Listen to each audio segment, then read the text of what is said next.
Hi friends, అందరికీ నమస్కారం. ఒక సిస్టర్ కామెంట్ చేశారు, వాళ్ళ పాప బర్త్డే విష్ చేయండి అని. పేరు యశస్వి. సో మీరందరూ తప్పకుండా విష్ చేయాలని కోరుకుంటున్నాను.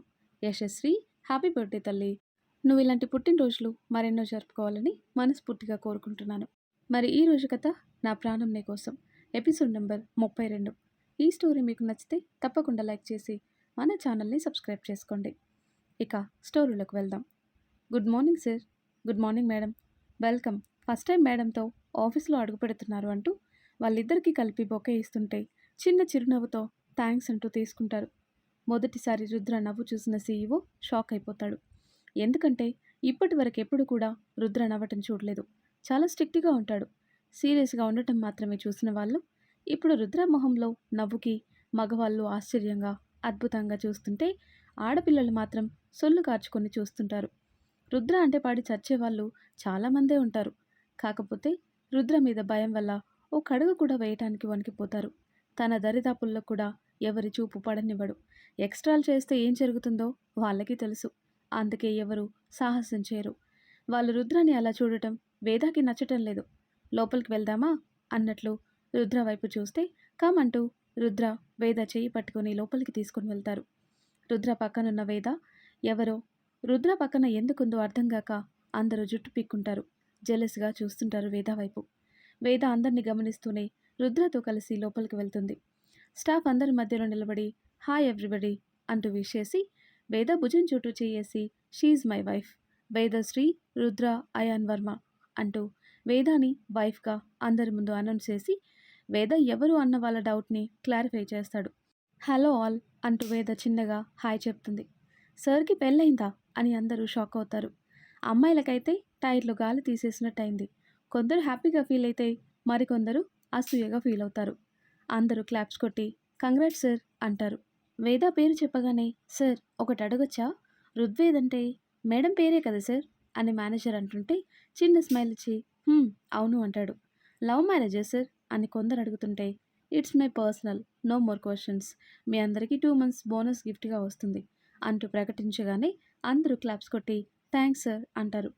ఓకే క్యారియన్ యువక్ అంటూ వాళ్ళని ఇంకా క్వశ్చన్స్ అడిగే ఛాన్స్ ఇవ్వకుండా వేదాన్ని తీసుకుని క్యాబిన్కి వెళ్తాడు. రుద్ర క్యాబిన్ చూసి అయాన్ గారు మీ టేస్ట్ చాలా బాగుంది అంటుంటే అందుకే కదా నిన్ను చేసుకున్నాను అంటాడు కవ్వింపుగా. వీళ్ళతో లోపలికొచ్చిన మేనేజర్ రుద్ర మాటలు విని సార్ ఇలా కూడా మాట్లాడతారా, ఎప్పుడు వర్క్ వర్క్ అంటూ మెషిన్ లాగా ఉండే సార్ నేనా నేను చూస్తుంది. ఒకప్పటి సార్ని చూస్తే సింహాన్ని దగ్గర నుండి చూసినట్టు ఒళ్ళంతా తడిచిపోయేది. ఇప్పుడెప్పుడు మేడంతో ఎంత సరదాగా ఉంటున్నాడు. మాతో కూడా అలా ఉంటే ఎంత బాగుండో అనుకుంటుంటే మీతో అలా ఉండటానికి మీరు నా వైఫ్ కాదు కదా అంటాడు చైర్లో కాలు మీద కాలేసుకొని కూర్చుని మేనేజర్ వైపు చూస్తూ. ఇదేంటి నా మనసులో అనుకుంటే సార్కి ఎలా తెలిసింది? కొంపదీసి కొత్తగా మాయలు మంత్రాలు కూడా నేర్చుకున్నారా ఏంటి ఈయన? అమ్మో, నార్మల్ టైంలోనే ఆడుకునేవాడు. షండ శాసనుడు, కంటి చూపుతో శాసిస్తాడు. బయటికి ఎలాగో అనుకోలేం, కనీసం ఇప్పుడు మనసులో కూడా అనుకోలేను. నా కర్మ, టైం అస్సలు బాలేదు అని తల కొట్టుకుని రుద్ర వైపు చూసేసరికి పళ్ళు కొరుకుతూ కోపంగా ఉరిమి చూస్తాడు. పక్కన పగలబడి నవ్వుతున్న సౌండ్ విని వేద నవ్వుని చూస్తూ మైమరిచిపోతాడు. పొట్ట పట్టుకుని కిలకిలా నవ్వుతుంది. నవ్వి నవ్వి కళ్ళల్లో నుండి నీళ్ళొచ్చేస్తాయి. ఏమైంది మేడం, ఎందుకు అంతలా నవ్వుకుంటున్నారు అంటున్న మేనేజర్ వైపు చూస్తూ మిమ్మల్ని మేనేజర్గా ఎవరు సెలెక్ట్ చేశారండి, మీ షండ శాసనుడా అంటుంది నవ్వాపుకుంటూ. సార్, మేడంకి కూడా ఆ మాయలు నేర్పినట్టున్నారు. తనకు కూడా నేను మనసులో అనుకున్నవి తెలిసిపోయింది అనుకుంటుంటే అయ్యో అని తల కొట్టుకొని ఇందాకటి నుండి నువ్వు మీ సార్ గురించి మనసులో అనుకోవటం లేదు, మనసులో అనుకుంటున్నా అనుకొని బయటికే అంటున్నావు అని మళ్ళీ నవ్వుతుంది. ఏంటి అని నోరు తెరుస్తాడు మేనేజర్. ఏంటి, ఇందాకటి నుండి మనసులో అనుకుని బయటికి అనేసానా, ఇక నా జాబ్ గోవిందా అని ఏడుపు మొహం పెట్టి రుద్ర వైపు చూస్తాడు. కోపంలో ఉండాల్సిన రుద్ర కోపంగాక విచిత్రంగా కోపం ప్లేస్లో నవ్వుంది వేద వైపు అలా చూస్తూ ఉండిపోయాడు రుద్ర. వేదాని అంతలా నవ్వుతూ చూడటం ఇదే మొదటిసారి. ఆదిత్య దూరం అయ్యాక నవ్వటమే తక్కువ, అలాంటిది ఇప్పుడు కళ్ళల్లో నుండి నీళ్ళొచ్చేలా నవ్వేస్తున్న వేదాన్ని చూసి అప్పటి వరకు మేనేజర్ మాటలకు వచ్చిన కోపం పోయి నవ్వు, సంతోషం వస్తుంది. మేనేజర్ వైపు చూస్తూ ఈరోజు నీ టైం చాలా బాగుంది, నీ మాటలకి ఇప్పుడే నిన్ను జాబ్ నుండి ఫైర్ చేసేవాడిని, కానీ నీ వల్ల, నీ తింగరి మాటల వల్ల మేడం నవ్వారు కాబట్టి నువ్వు బ్రతికిపోయావు. లేదంటేనా అంటూ వార్నింగ్ ఇచ్చి, నేనొస్తాను. మీటింగ్ కోసం రెడీ చెయ్యి అంటాడు. Okay sir. Thanks madam. మీ వల్ల ఈరోజు నా జాబ్ నాకు సేఫ్‌గా ఉంది. లేదంటే ఈ పాటికే నేను గేట్ బయట ఉండేవాడిని అంటుంటే, అతని మాటలకి చిన్నగా నవ్వి, మీకు అడ్వైస్ ఇవ్వనా? అది మీకు బాగా యూజ్ అవుతుంది అంటే, ఏంటి మేడం అంటూ యాంగ్జైటీగా అడుగుతుంటే, హ్మ్. మీరు మీ నోటికి ప్లాస్టర్ వేయాలి. నీకు నాలాగే నోటి దురద బాగా ఉన్నట్టుంది. అందుకే బెస్ట్ టిప్ ప్లాస్టర్ వేసేయి నోటికి. అప్పుడు ఇలాంటి ప్రాబ్లమ్స్ రాకుండా హ్యాపీగా ఉండొచ్చు అంటుంటే, అవును మేడం. మీరు చెప్పింది 100% కరెక్ట్. ఎంత నా నోటికి రెస్ట్ ఇద్దామంటే కూడా అస్సలు ఆగదు. ఏదో ఒకటి వాగుతుంది. ఇలా ఏదో ఒకటి చేసి పెంట పెంట అయిపోయి నా లైఫ్ రిస్క్‌లో పడుతుంది మేడం. ఎప్పుడూ ఇలా గుడ్ టైం నడవదు కదా! ఇప్పుడంటే మీ నవ్వు చూసి సార్ నా జాబ్‌కి ప్రస్తుతం గ్యారంటీ ఇచ్చాడు. ప్రతిసారి అలా జరగదు. మీరు చెప్పిన ఐడియా ఫాలో అవ్వటం బెటర్ అంటాడు ఏడుపు మొహం పెట్టుకొని. ఓ పని చెయ్యి, ఫెవికాల్ పెట్టుకో. ఇక ఎప్పటికీ వాగలేవు. ఈ ఐడియా ఎలా ఉంది అంటాడు రుద్ర వెటకారంగా. సార్ అంటాడు. మరి లేకపోతే ఏంటి? నేనేం చెప్పాను నీకు? మీటింగ్ అరేంజ్ చేయంటే ఇక్కడ నిలబడి సోది చెప్తూ నిలబడ్డావు. వెళ్ళు అని సీరియస్గా చెప్పగానే ఓకే సార్ అంటూ తుర్రుమంటాడు. పాపం అయాన్ గారు, ఎందుకు అందరినీ అంతలా భయపెట్టేస్తారు? చూడండి, మీకు నిక్‌నేమ్స్ కూడా పెట్టేస్తున్నారు.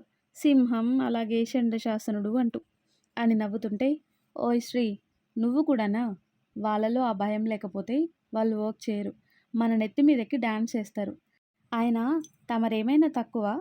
మేడం గారు కూడా ఆఫీస్‌లో ఇలాగే స్ట్రిక్ట్‌గానే ఉంటారు కదా! అంటాడు. హ్మ్. ఉంటాం కానీ మరీ మీ అంత కాదు అంటుంది వేద. ఆ తర్వాత కట్ చేస్తే దర్శిని ఎంటర్‌ప్రైజెస్ 4 అంతస్తుల అద్దాల మేడ ముందు ఆగింది కార్. అందులో నుండి దిగుతుంది దర్శిని. గుడ్ మార్నింగ్ మేడం అంటూ వస్తుంది తన పీఏ అయిన మౌనిక. తన అందమైన చిరునవ్వుతో గుడ్ మార్నింగ్ మౌనిక అంటూ లోపలికి వెళ్తుంది. స్టాఫ్ అందరూ గుడ్ మార్నింగ్ అంటూ విష్ చేస్తుంటే చిన్న స్మైల్ ఇస్తూ తన క్యాబిన్‌లోకి వెళ్ళి తన తాతగారి ఫోటోకి దండం పెట్టుకొని, "ఈరోజు షెడ్యూల్ ఏంటి మౌనిక?" అంటూ ల్యాప్‌టాప్ ఓపెన్ చేస్తుంది. మ్యామ్, ఈరోజు మీకు రుద్వేద్ సొల్యూషన్‌లో మీటింగ్ ఉంది. రుద్ర అండ్ సార్ చాలా రోజుల తర్వాత వచ్చారు. అందుకే షేర్ హోల్డర్స్ అందరినీ ఇన్వైట్ చేశారు. మీరు ఆ మీటింగ్ అటెండ్ అవ్వాలి అని చెప్తుంటే, రుద్ర సార్ వచ్చారా అని స్మైలీ ఫేస్‌తో అడుగుతూ, ఈ విషయం నాకు ముందు చెప్పాలి కదా! ఈ పాటికి వెళ్ళి కలిసేదాన్ని అంటుంటే, అది మేడం, మీరింటికి వెళ్ళాక ఈ విషయం నాకు తెలిసింది. కానీ మీకు ఇంటికి వెళ్ళాక ఇన్ఫర్మేషన్ ఇవ్వటం కుదరదు కదా! అందుకే చెప్పలేకపోయాను. సారీ మేడం అంటుంటే, అయ్యో! నువ్వెందుకు సారీ చెప్పటం? నేను ఇంటికి వెళ్ళిన తర్వాత కాల్ చెయ్యొద్దు అని నేనే మీకు చెప్పాను కదా! ఇందులో నీ తప్పేమీ లేదు అంటుంది దర్శిని. మేడం, మీరింటికి వెళ్ళాక ఎందుకు కాల్ చేయొద్దు అంటారు? ఈ విషయం చాలా సార్లు అడుగుదాం అనుకున్నాను కానీ అడగలేకపోయాను అంటుంది మౌనిక. ఏం చెప్పాలి? ఈ ఇంటికి వెళ్ళాక నా జీవితం నా చేతిలో ఉండదు. మా పిన్ని చేతిలో ఉంటుంది. ఎవరైనా ఫోన్ చేస్తే ఎవడు చేశాడు అని తప్పుగా మాట్లాడుతూ అవమానిస్తుంది. ఆ విషయం మీకు చెప్పలేను అని మనసులో అనుకొని, ఏం లేదు, ఇంట్లో నా వర్క్స్ ఉంటాయి. అందుకే ఆఫీస్ కాల్ అటెండ్ చేయను అని చెప్తూ టైం చూసి, ఓకే, మనకి వాళ్ళ ఆఫీస్ దగ్గరే కదా, స్టార్ట్ అవుదామా అంటూ ల్యాప్టాప్ తీసుకొని ముందుకు నడుస్తుంటే వెనకే మౌనిక కూడా వెళ్తుంది. ఆ తర్వాత కట్ చేస్తే మేనేజర్ వచ్చి, సార్ మీటింగ్ అరేంజ్ చేశాను అంటాడు రుద్ర దగ్గరికి వచ్చి. ఓకే, అందరూ షేర్ హోల్డర్స్ వచ్చేసారా అని అడిగితే, అందరూ వచ్చారు. దర్శిని మేడం వస్తున్నారు. ఆన్ ది వే సార్ అంటాడు. ఓకే, నువ్వు వెళ్ళు. నేను వస్తున్నా అని ఫైల్స్ చూస్తుంటే వేద రుద్ర వైపే చూస్తూ ఉంటుంది. వేద తన వైపే చూడటం చూసిన రుద్ర వేద వైపు తిరిగి ఏంటి అని కళ్ళెగరేస్తుంటే కోపంగా మొహం తిప్పేస్తుంది. అబ్బో, మేడం గారికి కోపం వచ్చినట్టుంది. ఎందుకో తెలుసుకోవచ్చా అని అంటున్న రుద్రాని కాల్చేలా చూస్తూ, ఏంటి సంగతి? వచ్చినప్పటి నుండి చూస్తున్నా అమ్మాయిలందరూ మిమ్మల్ని కొరుకు తినేలా చూస్తున్నారు. పైగా నన్ను మీ వైఫ్గా అనౌన్స్ చేయగానే నన్ను కొట్టేలా కోపంగా చూశారు కొంతమంది. మొన్న అన్నారు కదా ఆఫీస్లో మంచి ఫిగర్స్ ఉంటారు అని. వాళ్ళేనా వీళ్ళు? ఇక్కడేమైనా అలాంటి వ్యవహారాలు నడిపారా ఏంటి? అమ్మో! ఎంత అనుమానమే నా మీద అనుకొని జెలసీగా ఫీల్ అవుతున్నారా మేడం అంటాడు నవ్వుతూ. నేనెందుకు జెలసీగా ఫీల్ అవుతాను? నాకేం జెలస్‌గా లేదు అంటుంది ఏటో చూస్తూ. నువ్వు లేదు అన్నా ఉంది మేడం. నీ కళ్ళు చెప్తున్నాయి. అంటే నువ్వు నన్ను హస్బెండ్‌గా యాక్సెప్ట్ చేసినట్టే కదా! అందుకే నీలో జెలసొస్తుంది అంటాడు. అదేం లేదు. జస్ట్ ఫ్రెండ్స్ అని మొన్ననే చెప్పాను కదా! ఏదో ఊరికే అడిగాను. మీకు టైం అవుతుంది కదా మీటింగ్‌కి. నేను కూడా రావచ్చా మీటింగ్‌కి అని టాపిక్ డైవర్ట్ చేస్తుంది. చిన్నగా నవ్వుతూ కమ్ అంటూ వేదాకి చెయ్యిచ్చి నువ్వనుకున్నట్టు అక్కడ ఏం లేదు. వాళ్ళు కొరుక్కు తినాలని చూసినా నేనా ఛాన్స్ ఇవ్వనులే. ఫికర్ మత్ కరో మర్దల్ పిల్ల అంటూ వేద భుజం చుట్టూ చేయేసి మీటింగ్ హాల్లోకి తీసుకొని వెళ్తాడు. వేద మనసులో నవ్వుకొని రుద్రతో వెళ్తుంది. మీటింగ్ హాల్లో అడుగుపెట్టగానే రుద్రని చూసు అందరూ లేచి విష్ చేస్తుంటే తన స్వింగ్ చైర్లో కూర్చొని సిట్ అంటూ వేదాన్ని కూడా తన పక్కన కూర్చోమని చెప్తుంటే ఇట్స్ ఓకే అని అక్కడ పక్కనున్న సోఫాలో కూర్చుంటుంది. మీటింగ్ స్టార్ట్ చేయబోతుంటే గుడ్ మార్నింగ్ సార్ అన్న పిలుపుకి డోర్ వైపు చూస్తుంది Veda. Pink colour top, white legging, one side dupatta వేసుకుని లూజ్ హెయిర్తో తన పెద్ద పెద్ద కళ్ళకున్న స్పెట్స్ సరి చేసుకుంటూ లోపలికొస్తుంది దర్శిని. తన వెనకే మౌనిక కూడా. చిన్న స్మైల్తో గుడ్ మార్నింగ్ దర్శిని, సిట్ అంటూ కొత్తగా లాంచ్ చేస్తున్న ప్రాజెక్ట్ గురించి, కంపెనీ గ్రోత్ గురించి ప్రొజెక్టర్లో ఎక్స్ప్లెయిన్ చేస్తూ ఉంటాడు రుద్ర. వేద ఓ వైపు రుద్ర చెప్పేది వింటూ మరోవైపు అక్కడ ఉన్న అందరినీ అబ్జర్వ్ చేస్తుంది. అక్కడ ఒక 10 మెంబర్ షేర్ హోల్డర్స్, అలాగే కంపెనీ టీమ్ లీడర్స్ అందరూ ఉన్నారు. అందులో కొందరు మాత్రమే మీటింగ్ మీద కాన్సన్ట్రేట్ చేస్తున్నారు. మిగతా వాళ్ళలో కొందరు టైంపాస్ చేస్తుంటే అమ్మాయిలు మాత్రం రుద్రకి సైట్ కొడుతున్నారు. ఒక్క దర్శిని తప్ప. రుద్ర చెప్పేది చాలా కాన్సన్ట్రేట్గా వింటూ తనదైన ఐడియాస్ కూడా ఇస్తుంది. ఎవరి అమ్మాయి? చాలా టాలెంట్ ఉంది. టాలెంట్ మాత్రమే కాదు, చాలా అందంగా కూడా ఉంది. చాలా పద్ధతిగా కూడా ఉంది. ఇక్కడ అందరూ బట్టలు కొనుక్కోవడానికి డబ్బులు లేనట్టు చిన్న చిన్న గుడ్డ ముక్కలు చుట్టుకొని వస్తే ఈ అమ్మాయి మాత్రం నిండుగా ముచ్చటగా ఉంది. పక్కా తెలుగు అమ్మాయి అని అర్థమవుతుంది. ఎందుకో ఈ అమ్మాయిని చూస్తే నన్ను నేను చూసుకున్నట్టుగా ఉంది అనుకుంటుంది వేద. మేనేజర్కి సైగ చేయగానే ఏంటి మేడం ఏమైనా కావాలా అని వినయంగా అడుగుతాడు. వేద ఏదో చెప్పగానే ఓకే మేడం అంటూ బయటికి వెళ్ళి ఏవో ఫైల్స్ తెచ్చి వేదాకిస్తాడు. ఓకే థ్యాంక్స్ అంటూ వాటిని అబ్జర్వ్ చేస్తుంది. తను చెప్పాల్సింది చెప్పేసి మీటింగ్ ఈజ్ ఓవర్ అంటూ చెప్పగానే అందరూ వెళ్ళిపోతుంటే 1 మినిట్ అంటూ రుద్ర దగ్గరికి వెళ్ళి అయాన్ గారు నేను వీళ్ళతో కొద్దిసేపు మాట్లాడాలి విత్ యువర్ పర్మిషన్ అని అడుగుతుంటే నువ్వు పర్మిషన్ అడగటం ఏంటి శ్రీ, ఇది నీ కంపెనీ, నువ్వు ఇక్కడ ఏమైనా చేయొచ్చు.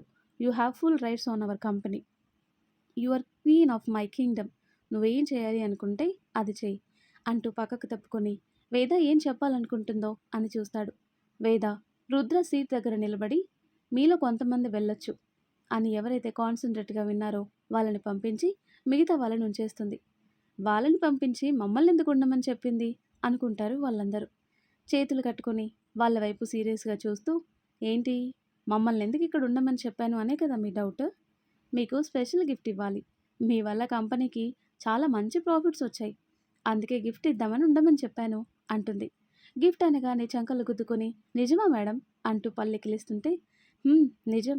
కానీ దానికి ముందు ఇప్పటి వరకు రుద్ర ఏం చెప్పారు, దేని గురించి ఎక్స్ప్లెయిన్ చేశారో, మీకు ఏం అర్థమైందో, ఆ ప్రోడక్ట్ డీటెయిల్స్ ఏంటి అనేది మీరు ఇక్కడికి వచ్చి ఒక్కొక్కరు నాకు ఎక్స్ప్లెయిన్ చేయాలి అంటుంది. అదేంటి మేడం సార్ చెప్పారు కదా అంటారు వాళ్ళు భయపడుతూ. మీ సార్ చెప్తే నాకు అర్థం కాలేదు. కొద్దిగా మీ మాటల్లో ఎక్స్ప్లెయిన్ చేయండి. ఏంటి ఇంకా అలాగే నిలబడ్డారే, ఎక్స్ప్లెయిన్ చేస్తారా లేదా అని సీరియస్ అవ్వగానే వాళ్ళు భయపడుతూ వేద వైపు చూస్తుంటే ఏంటి నన్ను చూస్తున్నారు, మీరు వింటే కదా అసలు ఎక్స్ప్లెయిన్ చేయటానికి. అక్కడ గొంతు చించుకొని మరి ఆయాన్ గారు ఎక్స్ప్లెయిన్ చేస్తుంటే వినాల్సింది పోయి మీరు కింద ఫోన్లు పెట్టి వాటితో టైంపాస్ చేయటం, దిక్కులు చూస్తూ గడపటం. ఇక మీరు అంటూ అమ్మాయిల వైపు చూస్తూ మీరేమో సార్కి లైన్ వేయటం, సొల్లు కాచుకొని చూడటం, దొంగతనంగా మీ ఫోన్లో సార్ ఫొటోస్ తీయటం, ఇవేనా మీరు చేసేది? ఇది చేయటానికి జాబ్లో జాయిన్ అయ్యారా అని గట్టిగా అడిగేసరికి ఒక్కొక్కరికి తడిసిపోతుంది. తల దించుకోవటం కాదు, అలా దించుకునే పరిస్థితి తెచ్చుకోకూడదు. మీ అందరి ఫైల్స్ చెక్ చేశాను. మీ వర్క్ అస్సలు బాలేదు. మీరు టీమ్ లీడర్స్, మీరే ఇలా ఉంటే వర్క్ ఎలా జరుగుతుంది? మీ అందరినీ టీమ్ లీడర్స్ నుండి టర్మినేట్ చేస్తున్నాను. మీ ప్లేస్లో వేరే వాళ్ళు వస్తారు. నేను ఇస్తాను అన్న గిఫ్ట్ ఇదే అని వేద చెప్పగానే ఒక్కసారిగా షాక్ అయిపోతారు. గుండాగినంత పనైంది. మేడం ప్లీజ్ ఈ ఒక్కసారికి ఫోర్గివ్ చేయండి. నెక్స్ట్ టైం ఇలా చేయం మేడం ప్లీజ్ అని దీనంగా మోహాలు పెట్టుకొని రిక్వెస్ట్ చేస్తారు అందరూ. ఏడుపు ఒకటే తక్కువ, వాళ్ళ పరిస్థితి అలా ఉంది. అయినా అదేం కేర్ చేయలేదు వేద. ఎందుకంటే వాళ్ళ వర్క్ చెక్ చేసింది. వాళ్ళున్నా లేకున్నా ఒక్కటే వర్క్ చేయకుండా టైంపాస్ చేయడానికి వస్తారు అని మేనేజర్ నుండి ఇన్ఫర్మేషన్ తెలుసుకుని ఈ డెసిషన్ తీసుకుంది. మీ అందరూ చాలా లేజీ పీపుల్. మీరు టీమ్ లీడర్స్గా సెట్ అవ్వరు. అందుకే మీకు బదులుగా వేరే వాళ్ళని టీమ్ లీడర్స్గా అపాయింట్ చేస్తాం. మీకు వేరే పొజిషన్ ఇస్తారు. మీరు ఇప్పుడు జస్ట్ నార్మల్ ఎంప్లాయీస్ అండ్ మీరు ఇక్కడ వర్క్ చేయాలంటే కొన్ని రూల్స్ పాటించాలి.